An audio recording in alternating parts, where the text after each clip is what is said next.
கள்ளம் கபடமற்ற வெள்ளையுள்ளம் அருள் வீரே கற்றவர்களோடென்னை களிப்புறச் செய்திடுமே.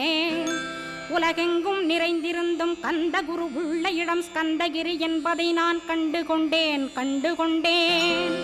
நால்வர் அருணகிரி நவமிரண்டு சித்தர்களும் பக்தர்களும் போற்றும் பழனிமலை முருகா கேள். கொங்கு தேசத்திலே குன்றுதோறும் குடிகொண்டோய் சீலம் நிறைந்த சேலம் மாநகரத்தில் கன்னிமார் ஓடையின் மேல் ஸ்கந்தகிரி அதனில் ஸ்கந்தாசிரமத்தினிலே ஞான ஸ்கந்த சத்குருவாய் அமர்ந்திருக்கும் ஜோதியே ஆதிமூலமான குரு அயர்ச்சியை நீக்கிடுவாய் என் தளர்ச்சியை அகற்றிடுவாய். சுகவனேசன் மகனே சுப்பிரமணிய ஜோதியே பேரின்ப மகிழ்ச்சியையும் பெருகிடச் செய்திடப்பா. பரமானந்தமதில் என்னை மறக்க பாலிப்பாய் மால்மருகா வள்ளி மணவாளா ஸ்கந்தகுரோ. சிவகுமரா உன் கோயில் ஸ்கந்தகிரி